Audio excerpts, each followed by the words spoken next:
wishing and wishing and wishing and wishing they wishing on me. Yeah.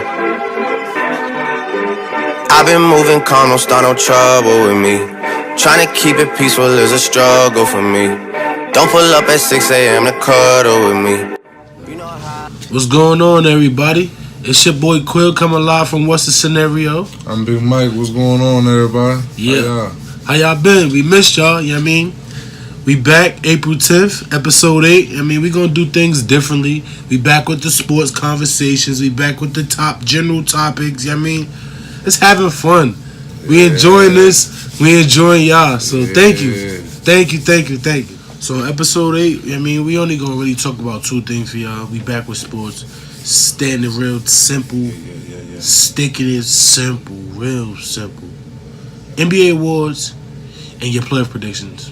Simple. We're going to do Coach of the Year, Rookie of the Year, Sixth Man of the Year, Most Improved Player, Defensive Player, MVP, and preferably NBA Final Prediction. So, yeah. Simple. That's good. Keep it simple, stupid, right? So, without further ado, Big Mike, address them. How do you feel about your Rookie of the Year and your co-Rookie of the Year? My Rookie of the Year probably would have to be Ben Simmons. I mean, he's done what he's done, and he couldn't control the circumstances of being hurt for his rookie year. I mean, he had to sit out and he had to get better, and he came back this year. So when he got his opportunity, he balled out and took advantage of it. And the 76ers went from one of the worst teams in the NBA to a top seed in the East that can contend. Yep. So I go with Ben Simmons, and then my co-rookie, it has to be Donovan Mitchell. Donovan Mitchell and what he's done, he's just a raw talent. He's unguardable. He's vicious. Yeah. He's real vicious.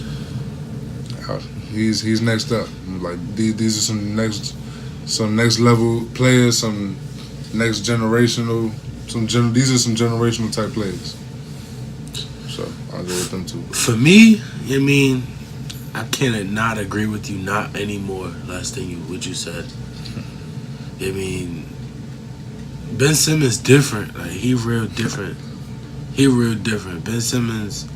But I ain't gonna lie to you, don't sleep on son Jason Tatum. Jason Tatum like that.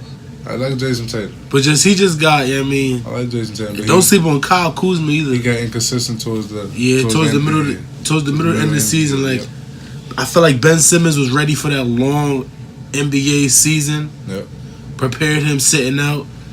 Compared to Jason Tatum, while as though, what's this guy name? Donovan Mitchell did multiple years in college, so therefore he was prepared for the long season. You feel what I'm saying? So on that part, Rookie of the Year, Ben Simmons all the way.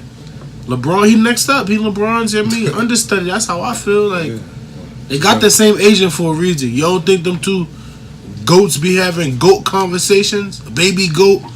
So the big GOAT conversation. Remember when LeBron came in the league, he didn't have a jumper neither. Yeah. He had to work on it. Right. And so it came over time. So we'll see with Ben Simmons, but he definitely shows flashes. Facts. And he definitely shows signs of what LeBron could do. So facts. Next award we got, Sixth Man of the Year. Sixth Man of the Year. How you feel about that one?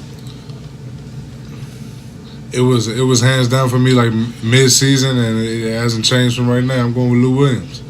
Really? Lou Williams has to be the Sixth Man of the Year. What he does for that team in LA, like he comes off the bench and he is like the leader. Like they ever since Chris Paul is gone, like Lou Williams has taken over that leadership role, especially scoring wise. I've been saying it his entire career. Lou Williams is a professional scorer. That's true. I agree with you. He's a professional scorer. He's been doing it. He's consistent. He's been doing it his entire career. He's one of those players that you knew will always have a job because he always can score. So I'm going with Lou Williams for my Sixth Man of the Year. What you think about that? My Sixth Man of the Year gonna blow your mind away. What is it? Manu. I know. The 40-year-old Argentinian sensation. Like, I know. I respect it. Manu come off the bench and hold the Spurs down. Yeah, so without Manu Ginobili, the Spurs are not a playoff team. Like, I know they got LaMarcus Aldridge. I know they got Pau Gasol. I know they got Danny Green. I know they got. Excuse me. I know they got Jersey's finest, Kyle Anderson.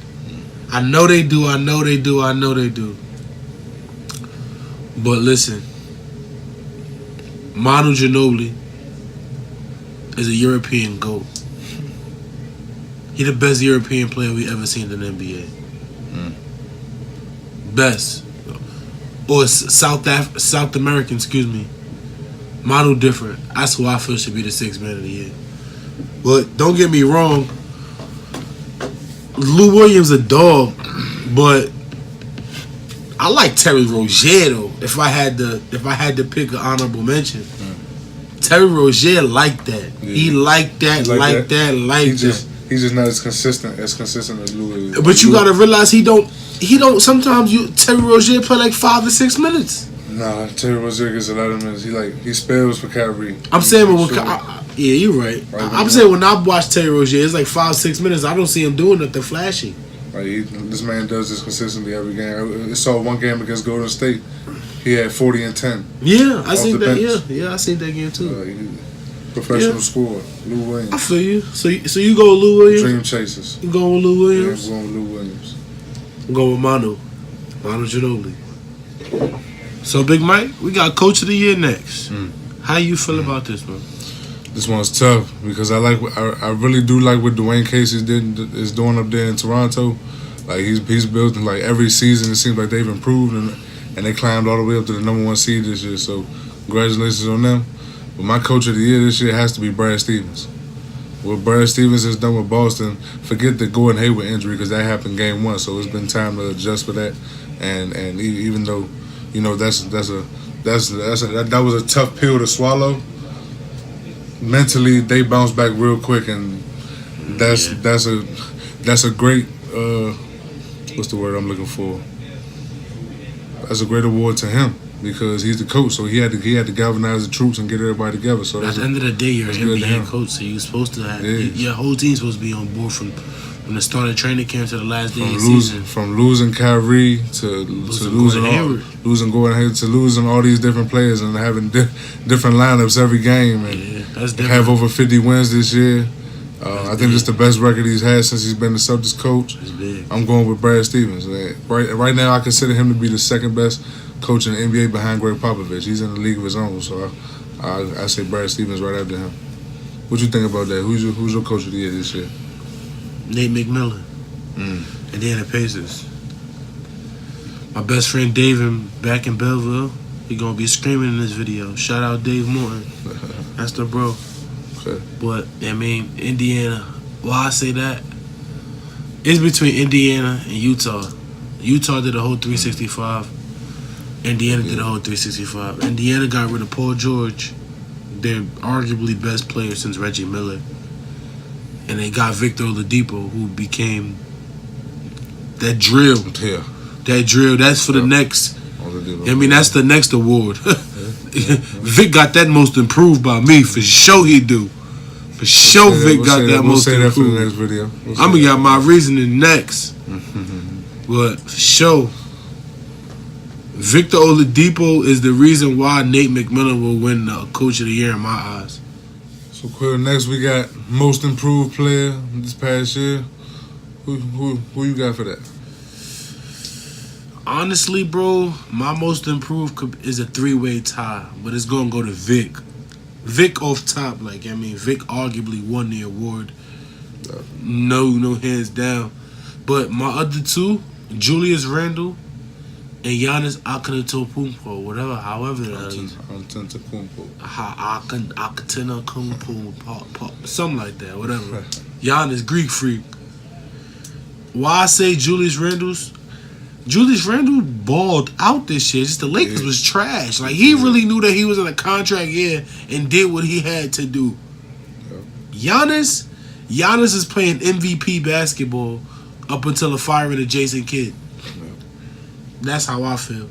And Vic gonna win the award because the wins. The win total is drastic, and the point production, the assist production, his level of play has elevated his from being a number 2 pick behind Anthony Bennett to just excelling.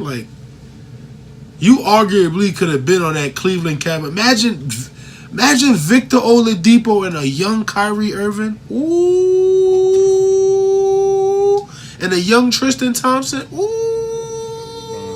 How about you, my brother? How you feel about this award? I won't disagree. I got to go with Victor Oladipo. Okay. I have to. It's really no competition with this award. Yeah. Like, he really came from OKC where he was mediocre at best with Westbrook. He disappointed me because I thought he was going to do more in the playoffs, and he let me down a little bit. But when he came to Indiana, he took over. It was his team. He knew it. He was given the keys, and he delivered. He delivered the entire season. They gave him the keys to the Porsche. They said don't crash it, but they said don't crash it yet, but the playoffs ain't start yet. Yep. The playoffs ain't start yet, so I mean he didn't crash it yet. It didn't, but right now it's looking good so far. The future looks bright in Indiana. Right. Because they got him long term, so yeah. I'm going with Vic. It has to be Vic. Okay. Good brother, how you feel about this Defensive Player of the Year award? Defensive Player of the Year. I'm going with Rudy Gobert. I'm going with Rudy Gobert. And I'm going with Rudy Gobert because Utah has one of the top defenses in the league, and he's already one of the best rim protectors in the game. Utah like that, yo. He's one of the best. It's hard to score in the paint when you're going against Utah, and he's a main factor because of that. So I'm going with Rudy Gobert for my Defensive Player of the Year this year. Who you going with? Joel Embiid. Joel Embiid is just a rim protector. Yeah. Like, he's just I don't know, he's just different. Like, he make Cameroon basketball, like, he make them I don't know, Joel Embiid like that, bro. He's just different. He the best trash talk in the league. Like, he is already. He talk his crap.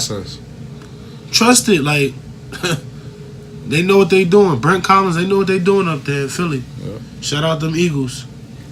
Free Meek Mill. Free Meek.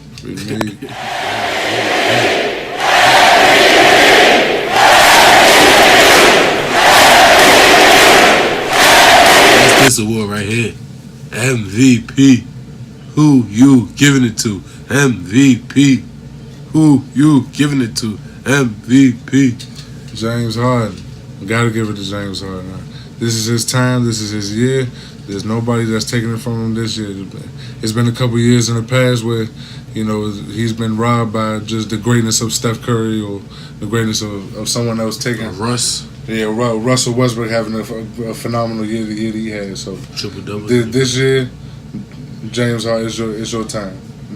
No one's taking it from him this year. James Harden has been balling out the entire year. They secured the number 1 seed not too long ago. They have the best record in the NBA. It goes to James Harden. Who you got? Good brother? You know what I'm gonna tell you. Bane's body. Bane's body. It's easy. Right. But I ain't gonna lie to you, LeBron numbers up there though. LeBron balled out this year. LeBron did some real vicious stuff because LeBron about to play 82 games. He ain't never did that before. Yeah. And everything is up drastically. So good brother. With the NBA playoffs approaching, who do you got in the NBA Finals, my boy? NBA Finals this year, I might shock some people. Well, on one side, due to so many injuries and Kyrie going down, and LeBron is just the best player in the game, I'm going with Cleveland to come out the East. I told you. Cleveland's going to come out the East this year. Duh. It's nothing to talk about on that end. But on the West, it's going to surprise people. Duh. It's going to be Cleveland Cavaliers versus the Houston Rockets versus the Oklahoma City Thunder. I'm telling you people right now, do not sleep on this Oklahoma City Thunder team. This team is clicking at the right time. They can play with anybody. They match up with anybody in the West. They're hot at they just defeated the Houston Rockets in Houston. Like back when they did suffer a major loss in Andre Robertson early in the year.